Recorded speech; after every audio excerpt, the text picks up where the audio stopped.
नमस्कार दोस्तों। अब मैं आपको एक नया ज्ञान दे रहा हूँ। आप इस ज्ञान के थ्रू थोड़ा सा समझना मैं क्या कहना चाहता हूँ। तो पहली बात, मैं आपको बता रहा हूँ कि ये ज्ञान बहुत ही इम्पोर्टेंट होता है सभी के जीवन के लिए। अगर जीवन जीते हो तो जीवन को हर एक पहलू पर नज़र करनी पड़ती है। तो जिस तरह हम जीवन जीते हैं उसके बाद हम एक एक बात को आपको ठीक तरीके से और सही जगह पर निर्धारित कर देखते हैं, उसके बाद बताते हैं। तो आपको मैं अब बता रहा हूँ ना, उस बात पर थोड़ा ध्यान देना। पहली बात, आपने देखा होगा कि आपके आस पड़ोस में कई तरह के पक्षी होते हैं। इन पक्षियों में क्या आप जानते हो कि भाई इन पक्षियों से भी अच्छे बुरे का संकेत मिलता है हमको। तो मैं आज जो आपको बताना चाह रहा हूँ ना, उसको ध्यान से सुनना।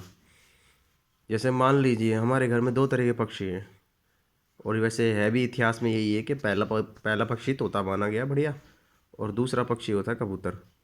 तो कबूतर के बारे में क्या क्या नुकसान है क्या फ़ायदा है वो मैं आपको बता देता हूँ थोड़ा सा। जो होते हैं ना तोते होते हैं, वो एक तरीके से जाति से ब्राह्मण होते हैं। जो ब्राह्मण पक्षी होता है वो हमेशा अपने घर में सकारात्मक ऊर्जा लाता है। एक तरीके से ये मान लीजिए कि पंडित है, पंडित जी जैसे जिस प्रकार हवन वगन करते हैं, तो उस प्रकार उसमें अच्छी चीज़ें ही वास करती हैं। जैसे भगवान का वास होता है उस घर में अधिकतर। और उस तोते को जैसे मान लीजिए वो ब्राह्मण है, तो ब्राह्मण में जो प्रक्रिया होती है अच्छा लक्ष्मी का आना जाना, ये घर को हरियाली के तरह संकेत देता है। अब दूसरा बात, कबूतर का। अब कबूतर होता है, उसमें जो सफ़ेद कबूतर है वो तो ठीक है, वो अपनी जगह ठीक है, उसमें सादगी का सच्चाई का प्रतीक होता है। ठीक है। अगर मान लीजिए कभी आपको काला कबूतर मिल जाए और काला कबूतर बैठ जाए आपके ऊपर, तो दोस्तों दो तरह के नुकसान हो जाते हैं उसमें।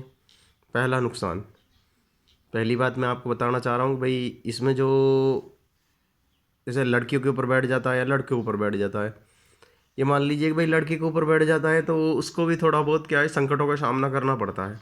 उसमें आर्थिक स्थिति कमज़ोर पड़ जाती है और काफ़ी तरह के संकट आ जाते हैं उसमें, जैसे हार्ट बीमारी है, ये सब उसी के बैठने के कारण होता है। और इसका रिजल्ट निकलता है करीबन करीबन 10 दिन के बाद, 10 दिन के अंदर अंदर हाथों हाथ। जैसे मान लीजिए इस सभी के किस्मत हमारे भाग से जुड़ी होती है, और हमारे भाग में संकट आने होंगे तो ही ये पक्षी वगैरह हमारे ऊपर बैठकर हमको संकेत देंगे। ठीक है। तोते का बैठना, कागले का बैठना, ये दो तरह के होते हैं। तो कागले का बैठना ये भी थोड़ा अशुभ ही माना गया है मेरे हिसाब से, क्योंकि कागला जब अगर शुभ शगुन का संकेत देता है तो अलग बात है, लेकिन कागला अधिकतर खराब ही संकेत देता है, बहुत कम मात्रा में शुभ संकेत देगा। ठीक है दोस्तों। तो दूसरा मैंने आपको जैसे बताया था वो कबूतर का, तो उसमें क्या है, वो लड़के के ऊपर बैठता है, जैसे लड़की के ऊपर बैठता है, लड़की के ऊपर बैठता है तो लड़की की बहुत बड़ी परेशानी हो जाती है। तो उसमें क्या है, लड़की की तबीयत खराब रहेगी कुछ दिनों तक, उसके पास बहुत बड़े बड़े संकट आएंगे, उसके लिए सब माँ बाप परेशान हो जाएंगे। तो उस तरह के संकट आते हैं इसमें। इसमें क्या है, लड़की के अगर कोई मैरिज वगैरह की हो तो उसके अंदर बीमारी आने का संकेत ज़्यादा होता है, क्योंकि उसके बच्चों से उसका भाग्य जुड़ा होता है, तो उसके बच्चों को भी कष्ट झेलना पड़ता है। इसी कारण से वो उसके साथ भी वही होता है। और जो मैं आपको ये बातें बता रहा हूँ जो मैंने खुद ने अपने जीवन में वो की है, मतलब कि अपने जीवन में ही सीखी है। मैं इस वजह से आपको जो बातें सच्ची होंगी उसी तरह की बात बताऊंगा मैं आपको। तो दोस्तों आप जब तक कोशिश करना कि भाई मेरी बातों से आपको कुछ सीखने को मिले, और मुझे भी थोड़ा बहुत लाइक और कमेंट करना, कि जिससे मेरे को भी आगे रुचि हो कि भाई आपको ज्ञान सुनाने में मज़ा आएगा, ज़िंदगी जीने में मज़ा आएगा। मैं जिस तरह का आपको ज्ञान देता हूँ उसमें 100 तरह के रीज़न होते हैं, उसमें 100 तरह के साइंटिफिक सवाल आ जाते हैं मेरे दिमाग में, तो 100 तरह के सवालों को समझना और उसका रिजल्ट निकालना दोस्तों यही काबिलियत है जीवन की।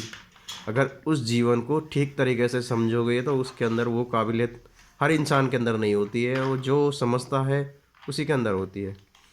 अब मेरा क्या है कि मेरे तो भाग्य में जो रुचि आती है मैं उसी काम में रुचि साध लेता हूँ। ऐसा नहीं है कि भाई मैं आपको अलग से इस सवाल का जवाब किसी से पूछ कर बताता हूँ, नहीं।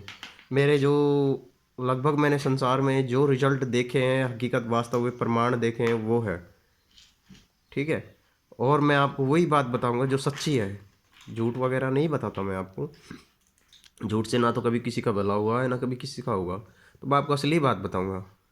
तो दोस्तों मेरी वीडियो को लाइक और शेयर करो, कमेंट करो, जिससे मैं भी आपके जीवन से जुड़ूँ, आपकी जगह जगह वीडियो मेरी भी दिखाई पड़े तो आपको भी कुछ ज्ञान मिले।